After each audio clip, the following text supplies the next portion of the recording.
Assalamualaikum warahmatullahi wabarakatuh. Sebelum memasuki ranah argumentasi, terlebih dahulu izinkan kami dari Universitas Muhammadiyah Mataram selaku pembicara pertama, saya Adi Ardiansyah, dan di sebelah kanan saya Saudara Agus Salim, dan di sebelah kiri saya Saudara Khotim Salwan. Undang-Undang Dasar Negara Republik Indonesia tahun 1945 Pasal 1 Ayat 2, kedaulatan berada di tangan rakyat dan dilaksanakan menurut Undang-Undang Dasar. Ketentuan dalam pasal tersebut merupakan komitmen pengukuhan sistem demokrasi secara konstitusional oleh founding father bangsa. Sesuai dengan ketentuan yang termaktub dalam pasal 22E Undang-Undang Dasar Negara Republik Indonesia tahun 1945, pemilu bertujuan untuk memilih presiden dan wakil presiden, anggota DPR, anggota DPD, serta anggota DPRD. Diselenggarakan berlandaskan asas langsung, umum, bebas, rahasia, jujur, dan adil setiap 5 tahun sekali.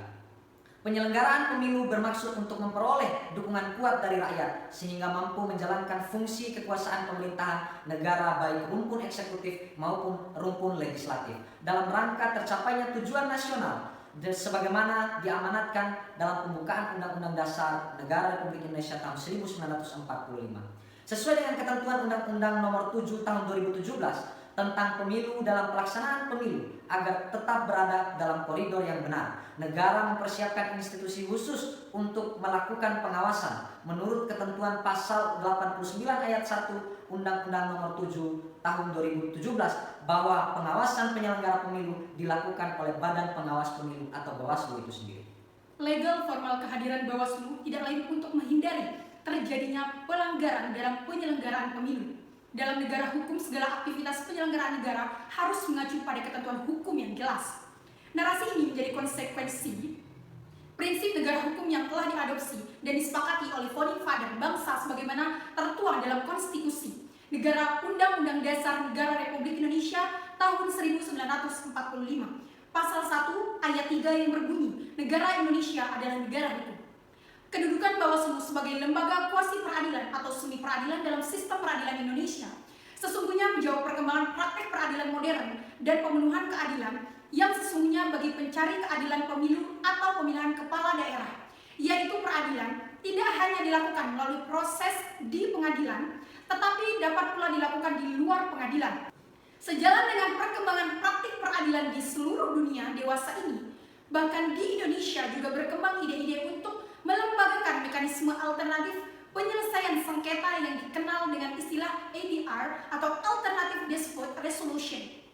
Ketentuan pada pasal 469 Undang-Undang Nomor 7 Tahun 2017 tentang Pemilu, putusan Bawaslu mengenai penyelesaian sengketa proses pemilu merupakan putusan yang bersifat final dan mengikat, kecuali putusan terhadap sengketa proses pemilu yang berkaitan dengan verifikasi partai politik peserta pemilu, penetapan daftar calon tetap anggota DPR, DPD, dan DPRD provinsi serta DPRD kabupaten atau kota, dan penetapan pasangan calon. Sesuai dengan ketentuan Undang-Undang Dasar Negara Republik Indonesia tahun 1945 Pasal 24C ayat 1, Mahkamah Konstitusi berwenang mengadili pada tingkat pertama dan terakhir yang putusannya bersifat final untuk menguji undang-undang terhadap Undang-Undang Dasar, memutus sengketa kewenangan lembaga negara yang kewenangannya diberikan oleh Undang-Undang Dasar, memutuskan pembubaran partai politik, dan memutuskan perselisihan tentang hasil pemilu. Perlu dipertegas kembali bahwa secara teoritik penanganan sengketa pemilu dibedakan menjadi dua, yaitu sengketa proses pemilu dan sengketa hasil pemilu. Untuk sengketa proses pemilu, penyelesaiannya adalah ranah Bawaslu dan Pengadilan Tata Usaha Negara. Sedangkan untuk sengketa hasil pemilu adalah ranahnya kewenangan Mahkamah Konstitusi dalam ketentuan pasal 24C ayat 1 terkait dengan kewenangan memutus sengketa pemilu adalah kewenangan mutlak Mahkamah Konstitusi. Kewenangan tersebut merupakan kewenangan atribusi yang diperoleh langsung dari konstitusi. Dan selama ini Mahkamah Konstitusi belum mendelegasikan kewenangan tersebut ke lembaga atau institusi lain termasuk ke Bawaslu itu sendiri.